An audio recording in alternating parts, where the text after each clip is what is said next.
Hello everyone, welcome to our YouTube channel JK latest info. आज की video में हम बात करेंगे जेके एसएसबी क्लास 4 के रिज़ल्ट को लेकर। ये वीडियो आपकी डिमांड पर बना रहा हूँ क्योंकि कई सारे मैसेजेस आते हैं, कमेंट आते हैं, बार बार इसके बारे में पूछा जा रहा है।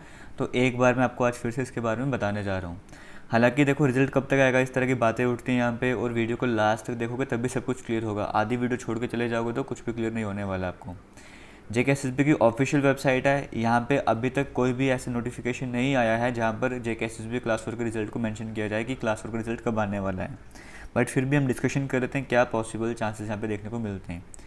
ये रहा था आपके एग्ज़ाम की बात करें, जब आपने फॉर्म वगैरह फिल कर लिए थे, वहाँ पे प्रेफरेंस के बारे में कहा गया था कि वो प्रेफरेंस फिल करनी है।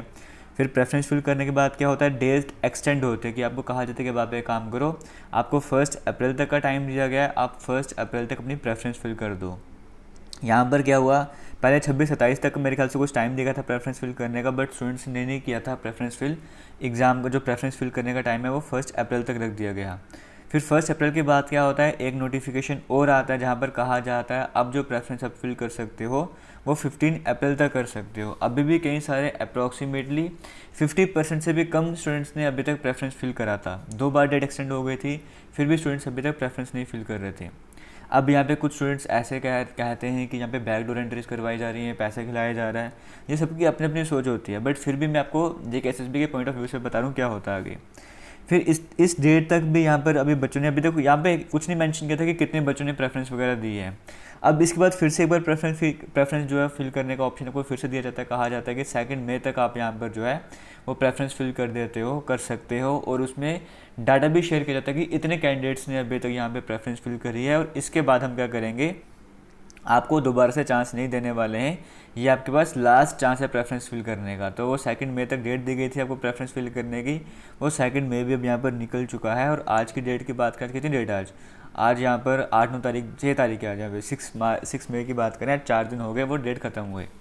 इतना कहानी तो आप सभी को पता है जिन्होंने भी क्लास 4 का एग्ज़ाम दिया है। और अभी भी गारंटी देता हूँ कि उस टाइम पर तक 1.5 लाख बच्चों ने प्रेफरेंस दी थी ना, अभी भी मैक्सिमम 2 लाख बच्चों ने प्रेफरेंस दी होगी, ज़्यादा बच्चों ने प्रेफरेंस नहीं दी होगी। अब आगे की तरफ बढ़ते हैं। अब यहाँ पर कुछ स्टूडेंट जेकेएसएसबी की गलती निकाल रहे हैं, बट स्टूडेंट्स की गलती यहाँ पे कोई भी नहीं निकाल रहा जो प्रेफरेंस नहीं फिल करे। अब स्टूडेंट्स का भी ये है कि भाई जिनका पेपर अच्छा होगा वही प्रेफरेंस फिल करेंगे, जिनका पेपर ही अच्छा नहीं हो तो वो क्या प्रेफरेंस फिल करेंगे, वो क्या बेनिफिट है वहाँ पे प्रेफरेंस फिल करने का। फिलहाल आगे चलते हैं, आगे देख लेते हैं क्या कह सकते हैं। यहाँ पर पेपर हुआ था कश्मीरी माइग्रेंट्स वालों का। उनका पेपर था 29 मार्च से स्टार्ट हुआ था और 5 अप्रैल तक उनका पेपर चला था। अब इस पेपर की बात करें, यहाँ पर क्या हुआ था, 22,431 22,431 22,431 कैंडिडेट्स जो हैं उन्होंने सीबीटी एग्ज़ाम दिया था। 26,000 जो कुछ बच्चे जो भी हमारे पास था, हमारे पास एग्जैक्ट जो बच्चे पेपर देने गए थे वो कितने देने गए थे, 22,431 बच्चे पेपर देने गए थे। 5 अप्रैल तक ये पेपर चला था, और इन बच्चों का जो रिज़ल्ट है वो विद इन वीक्स आ गया।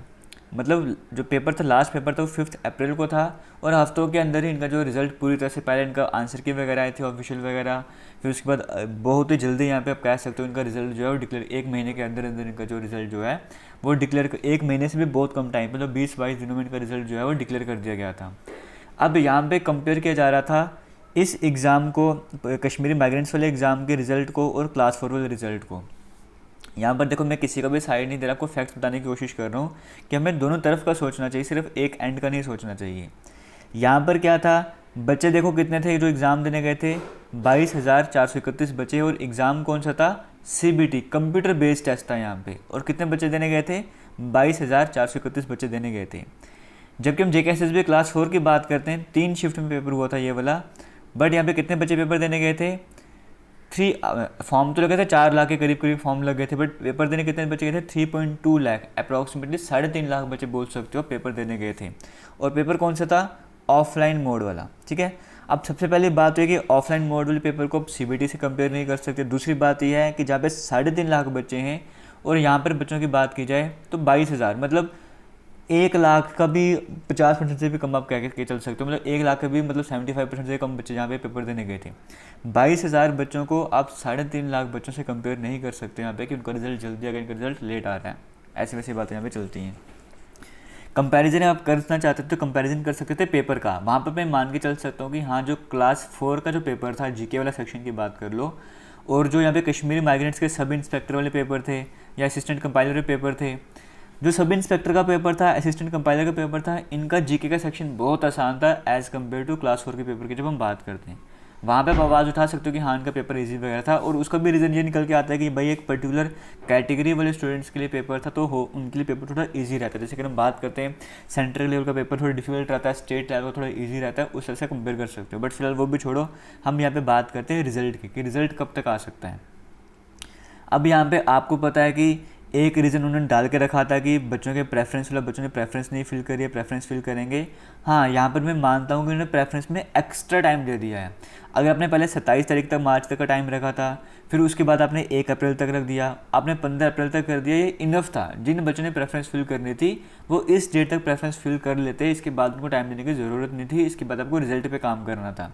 ये मैं मान के चल सकता हूँ कि जेकेएसएसबी को इतना एक्स्ट्रा टाइम नहीं देना चाहिए था प्रेफरेंस को लेके, ये थोड़ा सा टाइम वेस्ट करने वाली बात होगी। 15 अप्रैल के बाद और डेट एक्सटेंड नहीं करनी चाहिए थी। अब प्रेजेंट सिनेरियो की बात करें, जो मर्जी हो, यहाँ पर देखो कोविड का टाइम चल रहा है, आप सभी को पता है। अब आप लोग बोलोगे कोविड में कश्मीर माइग्रेंट्स लोगों का रिजल्ट भी तो आया, हाँ आया, लेकिन कोविड के टाइम पे आपको क्या पता कि जेकेएसएसबी का पूरा स्टाफ वहाँ पे काम करने जा रहा है या नहीं जा रहा, कितने मेंबर उनके ऐसे हैं जो कि बिल्कुल ठीक हैं और कितने जो है ऐसे जो हो सकता है कोविड पॉजिटिव भी रहे होंगे। उनके लिए भी तो है कि थोड़ी सी डिफ़िकल्ट सिचुएशन बन रही होगी रिज़ल्ट वगैरह डिक्लेयर करना, क्योंकि अब ऐसा है कि रिज़ल्ट में छोटी सी भी गलती होगी, अब इतने सारे बच्चे हैं वो रिस्क नहीं ले सकते, कुछ भी गलत वगैरह होगा आप उन पे आवाज़ उठाओगे, और इतनी बड़ी ऑर्गेनाइजेशन वो है, वो कुछ भी गलती नहीं करनी चाहेगी वो, कि मतलब रिज़ल्ट जो बिल्कुल एक्यूरेट वे पर आए, बिल्कुल ट्रांसपेरेंसी के साथ में सामने वगैरह आए, वो इन बातों का ध्यान भी रख रहे होंगे। बट अभी फ़िलहाल देखो, आप लोग कहते हो कि ट्रेंड चलाओ, ये करो, ट्विटर में ट्रेंड चलाओ, आवाज़ उठाओ, आप आवाज़ नहीं उठा रहे हो। मैं आपको बताना चाहूँगा, अगर सब कुछ नॉर्मल होता, जैसे कोविड वगैरह ना होता, अब आप बोलोगे रिजल्ट निकालने में क्या है, वो तो वहाँ पे ऑफिस में बैठ के काम करते हैं। बट मैं आपको बता रहा हूँ 3.5 लाख बच्चे कम नहीं होते। पहली बार इतने बड़े बच्चों का एग्जाम यहाँ पे कंडक्ट करवाया गया एक जेकेएसएसबी की तरफ से। अब यहाँ पर देखो, एक बात मैं आपको फिर से बोलना चाहूँगा, अभी कोविड की सिचुएशन चल रही है, आपको नहीं पता कि उनके कितने स्टाफ मेंबर जो हैं वो पॉजिटिव हैं, कितने ठीक हैं, कितने वहाँ पे काम करने जाते हैं, क्या डेली वहाँ पर सभी के सभी कैंडिडेट जितने भी स्टाफ मेंबर्स वहाँ पर हैं, क्या वहाँ पे डेली जाते हैं या 50% जाते हैं, 50% से भी कम वहाँ पर जा रहे हैं, क्या सभी उस वे में काम कर पा रहे हैं जिस वे से वो काम किया करते थे पहले, क्या उनके ऊपर डबल प्रेशर नहीं पड़ा होगा जितना काम वो एक दिन में कर रहे थे सारे स्टाफ मेंबर मिला के। अब जेकेएसएसबी का सिर्फ इतना भी तो नहीं है कि उनको सिर्फ क्लास 4 का रिजल्ट निकालना और उनके पास काम है ही नहीं है। अभी कितने सारे एग्ज़ाम ऐसे हैं जो कंडक्ट करवाने थे जो कि पोस्टपोन कर दिए गए हैं, कितने सारे रिजल्ट और भी हैं। आपने देखा होगा 2008 की लिस्ट भी निकालते, 2006 की लिस्ट भी निकाल रहे हैं, पेंडिंग लिस्ट भी निकाल रहे हैं। अब इस टाइम पर जब उनको और कम टाइम मिल रहा है, उनके ऊपर प्रेशर और बढ़ चुका है। यहाँ पर ऐसा मत सोचो कि मैं जेकेएसएसबी की प्रेज़ कर रहा हूँ या उनको साइड लेने का ट्राई कर रहा हूँ, बट मैं आपको दूसरा एंड भी दिखा रहा हूँ कि हमें सिर्फ एक एंड की तरफ नहीं ध्यान देना चाहिए कि हमारा रिजल्ट डिक्लेयर करो, हमारा रिजल्ट डिक्लेयर करो। अभी थोड़ा सा पेशेंस रखो, अभी कोई ट्रेंड वगैरह चलने का कोई बेनिफिट वगैरह नहीं है, उससे कुछ नहीं होने वाला। वो अपने एंड पर, मैं ये नहीं कह रहा काम नहीं कर रहे, उनको काम करना चाहिए और वो काम कर भी रहे होंगे, ऐसा नहीं है कि वो काम नहीं कर रहे हैं, वो डेफिनेटली वहाँ पर काम कर रहे हैं अपनी क्लास 4 के रिजल्ट को लेकर। अभी 6 मई है ना, अभी एक हफ्ता आप और वेट कर लो। मैं कहता हूँ कि 15 मई तक आप यहाँ पर आपको वेट करना चाहिए। इतना वेट आपने कर लिया, इतनी पेशेंस आपने रख लिया है, तो 15 मई तक क्या और पेशेंस नहीं रख सकते हो?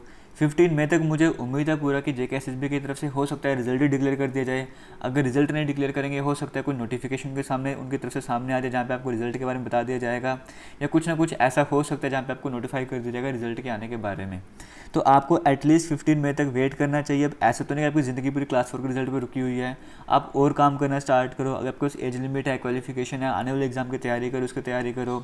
अगर आपको लगता है कि पेपर अच्छा हो तो आपको टेंशन लेने की ज़रूरत ही नहीं है। अगर आपको लगता है पेपर गंदा हो तो किसी और चीज़ की तैयारी करो, कुछ और ट्राई करने का ट्राई करो।